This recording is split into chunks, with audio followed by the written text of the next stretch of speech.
Ok.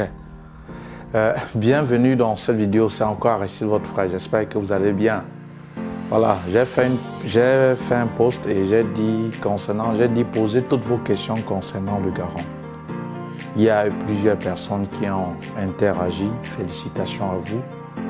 Et il y a aussi certaines personnes, à l'occurrence de Trésors Cachés, qui apportaient certains aussi éléments de réponse. Félicitations à vous. Donc c'est bien que le mien soit actif.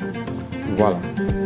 Maintenant, ce que je vais donc faire, c'est de répondre, comme je vous ai promis, par vidéo à certaines questions. Du moins à tous ceux-là ou tous ceux et celles-là qui ont posé leurs questions en commentaire. Voilà. Donc, je vais commencer par qui? Je vais commencer par Cyril Penoug. Voilà, Cyril Penoug, excuse-moi si j'écorche ton nom. Qu'est-ce que Cyril Penoug pose comme question? Il dit « Salut, je suis infirmier. Quelle est la procédure pour continuer mes études en Belgique ?» Voilà, je vais répondre à ta question, Cyril.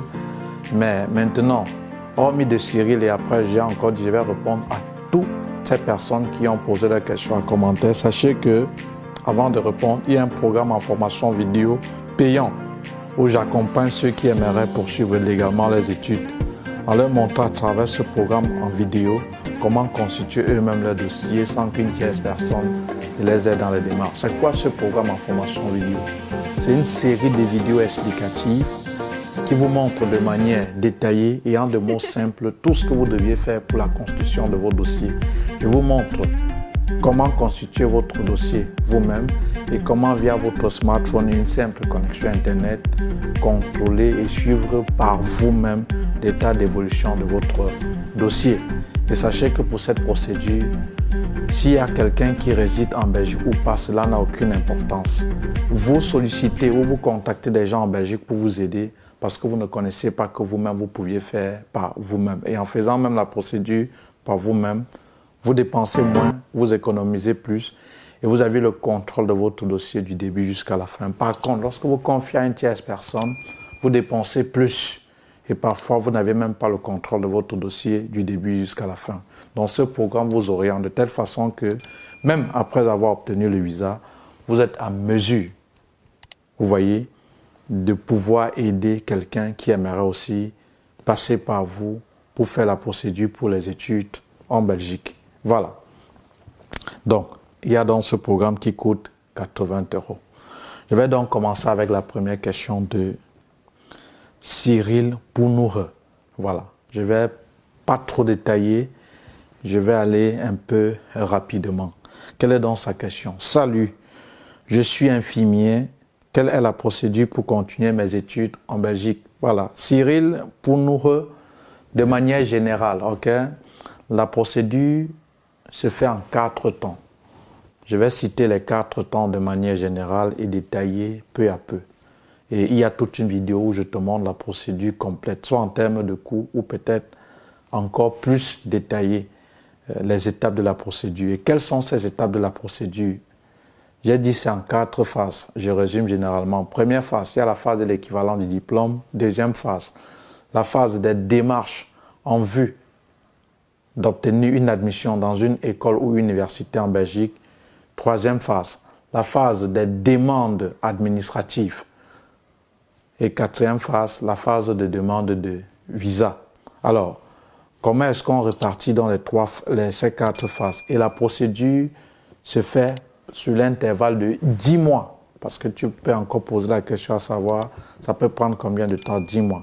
Si on prend par exemple la première phase, lorsque tu veux faire la procédure pour les études en Belgique, la première question à te poser, la première chose à faire, c'est de chercher à établir ton équivalence du diplôme. En deux mots simples, c'est quoi l'équivalent du diplôme? C'est la conversion de ton diplôme étranger en CESB, ce qui te permettra d'accéder aux études de l'enseignement supérieur en Belgique. Et il faut savoir que c'est ça qui oriente le choix de tes études en Belgique. C'est-à-dire quoi? La conversion ou la reconnaissance de ton diplôme étranger en CESB, qui te permettra d'accéder aux études de l'enseignement supérieur en Belgique.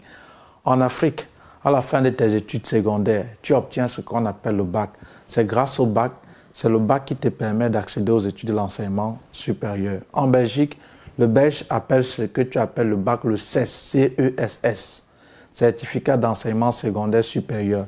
C'est ça qui lui permet d'accéder aux études de l'enseignement supérieur en Belgique. Alors, quand je dis donc c'est la reconnaissance, la conversion de ton diplôme étranger en 16 belge qui te permettra d'accéder aux études de l'enseignement supérieur en Belgique, ça veut dire tu dois faire ce processus de reconnaissance de diplôme, donc de ton baccalauréat en 16 belge.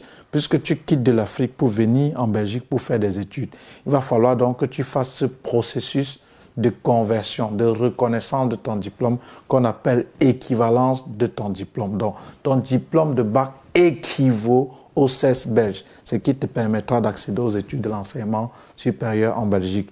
Maintenant, la question que beaucoup de gens se posent, Monsieur Cyril, est-ce que comme si je fais master ou si je vais faire master, est-ce que je vais toujours faire l'équivalent de mon diplôme? Je te conseille de faire. Pourquoi? En dessous, il y a une vidéo que je vous conseille de faire l'équivalent du diplôme. Bien que vous n'aviez pas besoin, mais pourquoi est-ce que je vous conseille de faire l'équivalent du diplôme, même si vous voulez faire master? Donc, Cyril, pour la première étape qui est l'équivalent du diplôme, sache que c'est l'équivalent, c'est même pas où commencer, qui oriente le choix de tes études.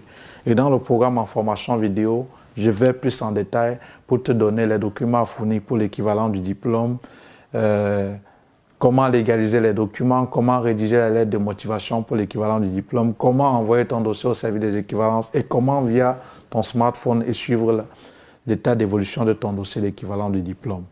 Alors, la deuxième étape, Monsieur Cyril, c'est l'étape des demandes d'admission. Donc, une fois que tu as l'équivalent du diplôme qui va orienter le choix de tes études, il va donc falloir que tu cherches une école qui doit t'accepter puisque tu viens pour les études en Belgique.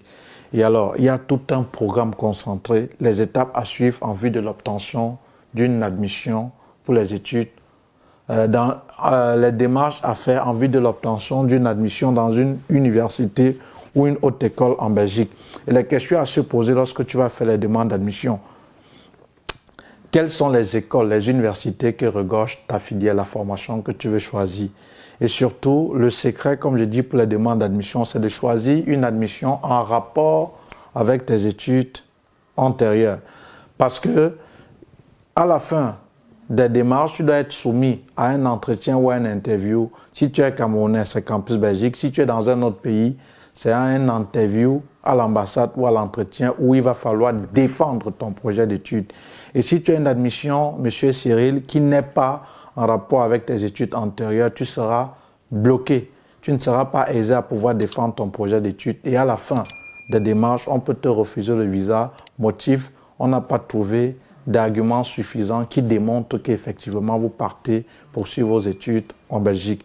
Donc, il y a tout un programme concernant les demandes d'admission où je vais en détail.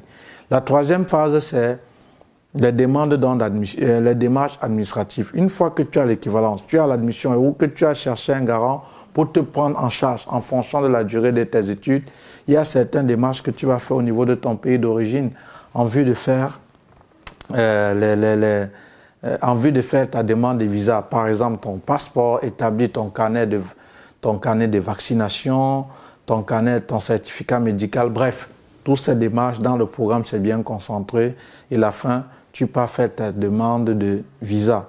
Et une fois que tu as dans le visa, tu peux voyager en toute sécurité. Donc voilà, Monsieur Cyril, si tu aimerais poursuivre tes études en Belgique, les 4 étapes à savoir. En dessous, en description de la vidéo, il y a des liens qui te seront utiles. Mais pour aller plus loin et poursuivre un accompagnement personnalisé, il y a mon équipe avec moi. Lorsque tu vas souscrire les 80 €, tu seras dans le groupe. Aussi simple que ça.